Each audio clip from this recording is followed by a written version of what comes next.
Ցավոք մայրիկը մահացել է, բայց վստահ եմ, որ նա պատմել է, թե ինչպես է հաստատվել այլևս Նիդերլանդներում, արդյոք նրան հեշտ է եղել նոր միջավայրում։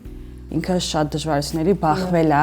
բայց ինքը միշտ հումորային կողմներ պատմում, արկածները եւ ինչ որ շատ հետաքրքիր պատմություններ էր պատմում, օրինակ պատմեր, որ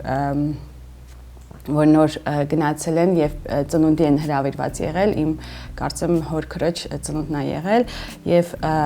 իմ տատիկը, այսինքն մամայիս մաման դերձակ է եղել եւ այսպես դեղին գեղեցիկ հագուստ շոր կարել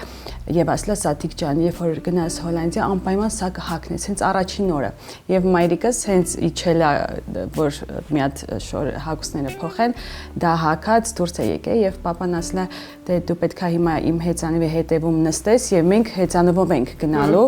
առաջին իր համար հենց շոկը եւ այդ գեստով եւ առաջին անգամ հեծանիվի հետևում չի պատկերացնում իսկ ոնց պետքա նստի մի կերպ նստելա ու sense մի կերպ հասել են տեղ եւ կարծել է որ հոլանդական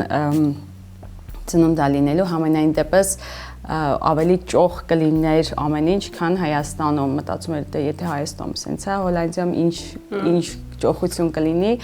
եւ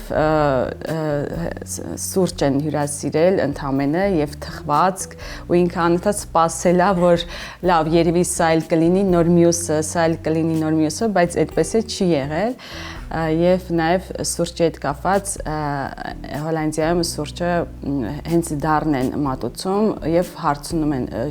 շաքարավազ ուզում եք կամ կաթ հարցրել են մայրիկս մտածել է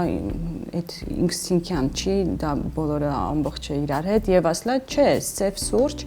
բերել են շատ դառն է եղել եւ ամոթից ինքը դա խմել ամբողջը խմել հա բայց այդ դառը համը ասում այդ դառը համը մինչեւ հիմա հիշում եմ այդպես էր պատմում էլի այդ